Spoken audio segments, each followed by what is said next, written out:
BA भाग तृतीय में भारतीय समाज पुस्तक में हम आज सांप्रदायिकता का अध्ययन करेंगे।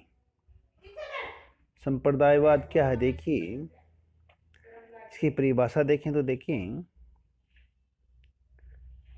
सांप्रदायिकता दो या दो से अधिक धर्म के अनुयायियों के बीच होने वाले उस संघर्ष की स्थिति का नाम है जिसके कारण वे एक दूसरे से लड़ते झगड़ते रहते हैं, एक साथ मिलकर रह पाने से अपने को असमर्थ पाते हैं तथा कभी कभी उस प्रकार के दंगे फसादों में एक दूसरे से भिड़ जाते हैं जिससे बहुत से लोगों को अपनी जान माल से हाथ धोना पड़ता है। रेमंड हाउस शब्दकोश या डिक्शनरी में सांप्रदायिकता का अर्थ है अपने धर्म तथा प्रजाति के लोगों के असीम वफादारी की भावना का होना है।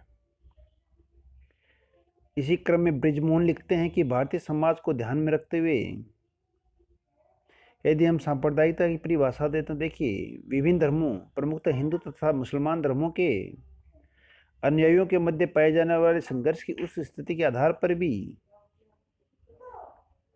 उस आधार पर की जा सकती है जिसके कारण इनमें एक दूसरे के प्रति घृणा, इच्छा तथा एक ऐसी शंका का जन्म होता है जो कि हिंसा की घटनाओं में परिवर्तित हो जाती हैं। संपेक्ष में हम कहें कि संप्रदायवाद क्या होता है, सांप्रदायिकता क्या होती है, तो देखिए, कोई भी धर्म अपने धर्म को श्रेष्ठ मानता है, अन्य धर्मों की अपेक्षा, तथा अन्य धर्मों की अवहेलना करता है और इस बात को लेकर परस्पर द्वंद्व या द्वेष की भावना पैदा करता है, तो वह संप्रदायवाद कहलाता है। सांप्रदायिकता के कारण क्या है, देखिए, एक तो परंपरागत शत्रुता इसका सबसे बड़ा कारण है।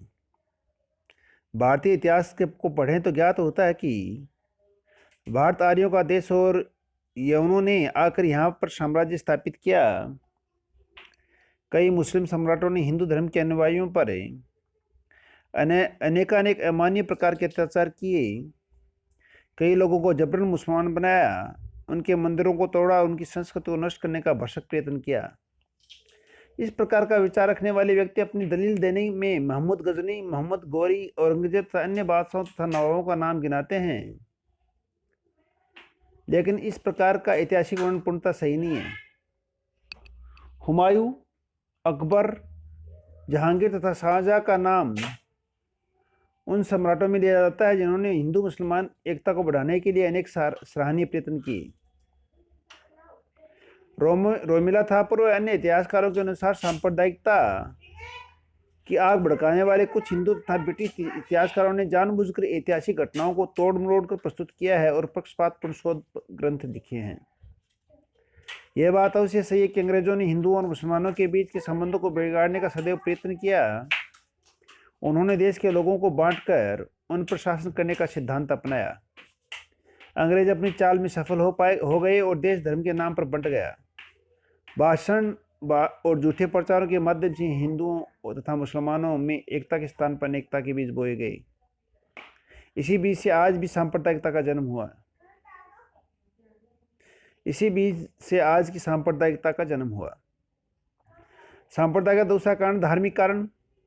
विश्व के विभिन्न प्रमुख धर्मों से एक मौलिक एकता है और इनमें कोई भी धर्म दूसरे धर्म के प्रति घृणा, द्वेष तथा हिंसा की सीख नहीं देता। परंतु फिर भी ज़्यादातर देखने में आया है कि विभिन्न धर्मों के अनुयायी एक दूसरे के धर्म की आलोचना तथा उसके उपासकों की निंदा करने के प्रयत्न जानबूझकर आपस में झगड़ा कराने के लिए करते आए हैं। अशिक्षा एवं धार्मिक अंधविश्वासों से ग्रस्त हिंदू तथा मुसलमानों का बहुत बड़ा वर्ग धर्म के स्वार्थी ढोंगी प्रचारकों के चुंगल में फंसा होने के कारण उनके हर गलत या सही वाक्य को धर्म वाक्य मानते हैं और उन्हीं के आदेशों पर अपना खून तक बहाने को तैयार रहते हैं। धार्मिक अविश्वास की इस पृष्ठभूमि में बड़े बड़े सांप्रदायिक दंगे भारत में स्वतंत्रता प्राप्ति के पूर्व तथा स्वतंत्रता प्राप्ति के बाद में 50 वर्षों से होते आए हैं। संपेक्ष में कहा जा सकता है कि धर्म की दुहाई देकर भारत में सांप्रदायिकता की भावना जागृत की जाती है और मंदिरों तथा मस्जिदों के ठेकेदार धर्म के ठेकेदार भी बन जाते हैं। इस सांप्रदायिक द्वेष की भावना को सांप्रदायिक हिंसा में परिवर्तित कर देते हैं। सांप्रदायिकता का अगला कारण है राजनीति में विश्वास रखने वाले राजनीतिक दल और सामाजिक सांस्कृतिक संस्थाएं।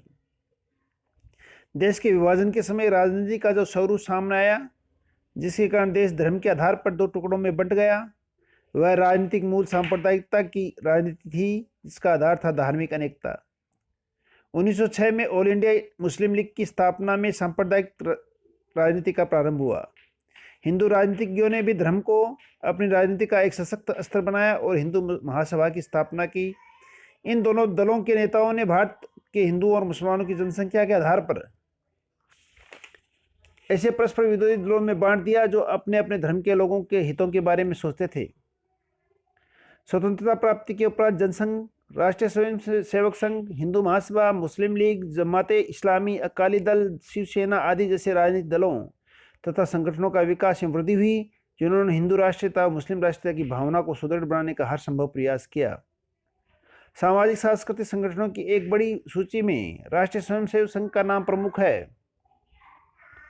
राष्ट्रीय स्वयंसेवक संघ के प्रमुख गुरु गोलवलकर ने अपने एक भाषण में कहा कि वेदों तथा 26,000 पुस्तकों को पढ़ने के उपरांत वह इस निष्कर्ष पर पहुंचे कि भारत हिंदुओं की मातृभूमि है और हिंदू ही इस मातृभूमि की सेवा करने तथा इसका लाभ उठाने के हकदार हैं। राष्ट्रीय स्वयंसेवक संघ के अन्य एक बहुचर्चित नेता बलराज मधोक ने मुसलमानों के भारतीयकरण का नारा लगाया। मुस्लिम सांप्रदायिकता को बढ़ाने के लिए कुछ सामाजिक, सांस्कृतिक तथा राजनीतिक दल या संस्थाएं उसी प्रकार से कार्यशील हैं जिस प्रकार से हिंदू सांप्रदायिकता को बढ़ाने वाले लोग। जमाते इस्लामी के नेता मौलाना मोदी के लेखों में उतना ही सांप्रदायिकता का जहर फैला हुआ प्रतीत होता है जितना कि गोलवलकर तथा बलराज मधोक के लेखों और भाषणों में। मुस्लिम सांप्रदायिकता को बढ़ावा देने में उर्दू के समाचार पत्रों का बहुत बड़ा हाथ है। दावत उर्दू, मार्गदीप मराठी तथा रेंडियस अंग्रेजी में रोज ऐसी खबरें, लेख तथा भाषण छापे जाते हैं जिनको पढ़कर साधारण मुसलमान हिंदुओं से शत्रुता का संबंध रखने की सोचने लगता है। सांप्रदायिक की जिस राजनीति का प्रसार भारत में स्वतंत्रता प्राप्ति के बाद हुआ, उसका फायदा हिंदू तथा मुसलमान राजनीतिक नेताओं ने बराबर उठाया। सत्ताधारी कांग्रेसी दल सांप्रदायिकता की समस्या को उत्पन्न करने में उतना ही उत्तरदायी है जितना कि जनसंघ, अकाली दल, शिवसेना और हिंदू महासभा। हम कह सकते हैं कि सांप्रदायिकता की जड़ों में भारत की गंदी राजनीति के सिद्धांत छिपे पड़े हैं और बहुत से राजनीतिक दल और सामाजिक सांस्कृतिक उत्थान कराने का दावा करने वाले इन संस्थान सिद्धांतों का खुलेआम प्रयोग कर रहे हैं। सांप्रदायिकता का अगला कारण है सामाजिक आर्थिक कारण। सांप्रदायिकता की समस्या का एक प्रमुख कारण सामाजिक आर्थिक कारण भी है। इसके अभाव में अन्य कारणों के होते हुए भी इसकी संपूर्ण व्याख्या एवं विश्लेषण नहीं कर सकते। भारत एक गरीब देश है जहाँ अज्ञानता, अंधविश्वास एवं शोषण की प्रवृत्ति अधिकता से पाई जाती है। भारत में 1960 से 1975 तथा 1989 से 1994 तक हुए सांप्रदायिक दंगों के परिस्थिति शास्त्रीय अध्ययनों से निष्कर्ष निकला कि अधिकांश दंगे नगरों और कस्बों में होते हैं। दंगे नगर या कस्बे की पिछड़ी या गंदी बस्ती में होते हैं। दंगे करने वाले तथा इससे प्रभावित लोग अधिकांश गरीब वर्ग के होते हैं। सांप्रदायिक दंगे नगरों या कस्बों में उन क्षेत्रों में हुए जहां अज्ञान, अशिक्षा, अंधविश्वास, गंदगी, बेरोजगारी, गरीबी, बीमारी आदि का बोलबाला रहा है। इन क्षेत्रों में रहने वाले लोगों को राजनीतिक नेता तथा प्रभावी व्यक्ति आर्थिक सामाजिक दासता की याद दिलाकर उन्हें हिंसा करने के लिए प्रेरित करते हैं।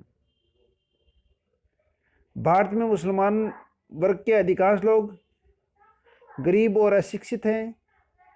उन्हें मुसलमान नेता आर्थिक अधिकारों को प्राप्त करने के लिए सांप्रदायिक दंगे करने को उकसाते हैं। इस प्रकार सामाजिक आर्थिक पिछड़ापन भी सांप्रदायिकता के लिए काफी हद तक उत्तरदायी है। सांप्रदायिकता का अगला कारण है प्रशासनिक कारण। प्रशासनिक कारणों के अंतर्गत प्रशासनिक व्यवस्था भी सांप्रदायिकता के लिए उत्तरदायी है। भारत के विभिन्न हिस्सों में समय समय पर सांप्रदायिक दंगों की जांच रिपोर्टों के आधार पर निष्कर्ष निकला कि दंगाग्रस्त इलाकों में दंगे इसलिए हुए कि यहाँ की प्रशासनिक व्यवस्था अस्त व्यस्त थी तथा प्रशासनिक अधिकारी, जिला मजिस्ट्रेट एवं पुलिस अधीक्षक सुस्त, असतर्क, अकर्तव्यपरायण थे।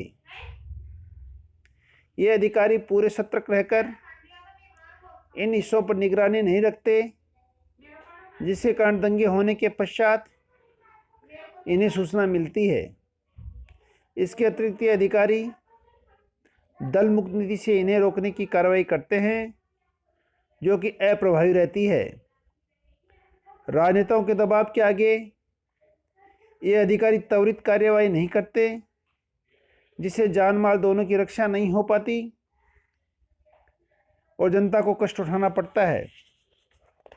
इस प्रकार भारत में सांप्रदायिकता के जो कारण हैं, परंपरागत शत्रुता, धार्मिक कारण, सांप्रदायिक राजनीति में विश्वास रखने वाले राजनीतिक दल एवं सामाजिक सांस्कृतिक संस्थाएं, सामाजिक आर्थिक कारण तथा प्रशासनिक कारण सांप्रदायिकता को बढ़ाने में महत्वपूर्ण योगदान देते हैं।